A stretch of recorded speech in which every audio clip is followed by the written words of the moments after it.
Hi, I'm Suresh Venkat. I'm sitting with an old friend, Krishnakumar Natarajan, better known as KK. He's, of course, the CEO of Mindtree and the Vice Chairman of Nasscom. KK, first of all, Bangalore versus Bombay. What's your choice? I would certainly think in terms of livability, Bangalore is better, but without the traffic. So I would rather think if the infrastructure of Bangalore improves, I would still prefer Bangalore. But of course, one certainly loves the energy of Mumbai. So as often as you can come, enjoy the energy of Mumbai and get back to the wonderful sojourn. Which leads me to my next serious question. One of the big themes at the Nasscom India Leadership Forum is what technology can do for society, what technology can do to bring about social change. One of the issues we're facing in our cities is urban congestion, traffic, there's urban sprawl, and we can't seem to do anything about it. Politically, we can't seem to do anything about it, or not significant amounts by citizens groups. Can technology be the big game changer in cities like Bangalore, Mumbai and Delhi? Can technology create a better quality of life? No, I certainly think so. Because again, just to come back to the Mindtree example, when we really bid for the project for UID, there were many questions raised in terms of saying, here is a company which is probably 1/50th the size of the global majors who wanted to be a part of the project. And what is the credibility we bring in to do that? But we fundamentally believe that technology is an enabler to improve governance, to deliver better services to customers. So we really put the whole organizational might behind that and won that project.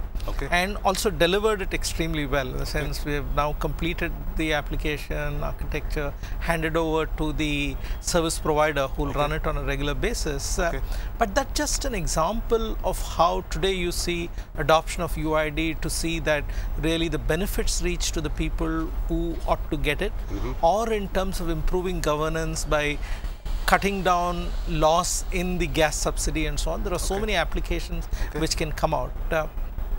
Beyond that, I think you pointed out a very important thing in terms of cities and how technology can be used. I'd sort of like to share one interesting example which we have just launched into. Because if you really see, Bangalore has been completely bothered in terms of the way in which they handle garbage and the thing.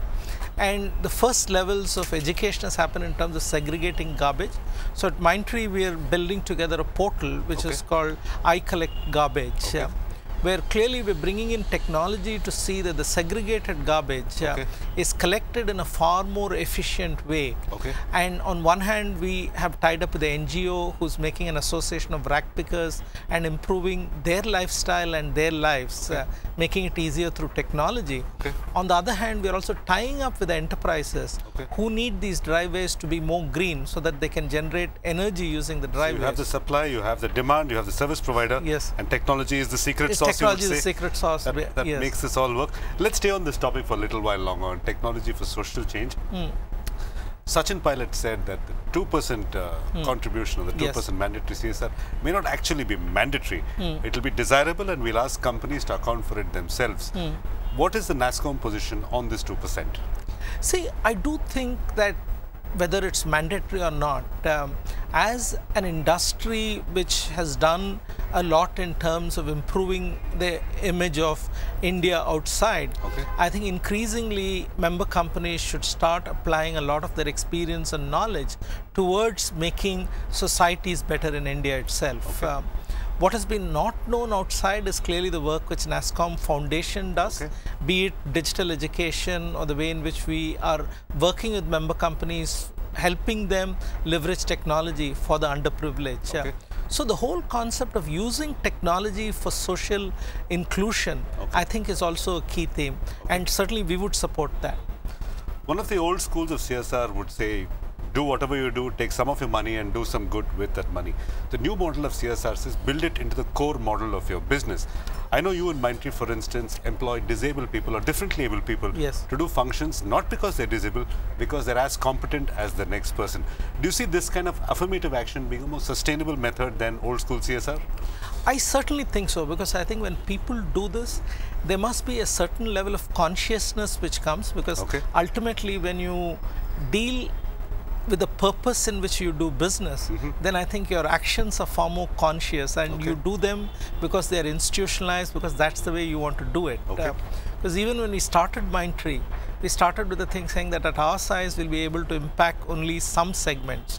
So we clearly chose the segment of differently able people particularly afflicted with cerebral palsy, and started trying to make them more normal individuals by training them and employing them in functions. And if I'm not wrong, the Mindtree logo is designed by a child with cerebral palsy as well.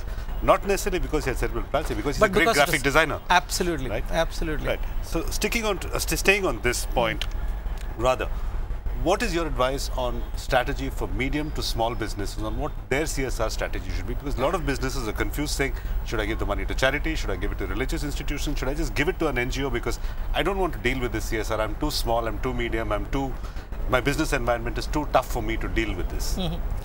Again, I'd really like to extend it little beyond CSR also. In the last maybe 12 years when I've been in the Executive Council of Nasscom, actively engaged and started a forum for the emerging companies, where clearly the intention was with the vision that the Indian IT industry to be successful needs a mix of companies, not just the larger companies, but also the innovative, smaller and emerging companies.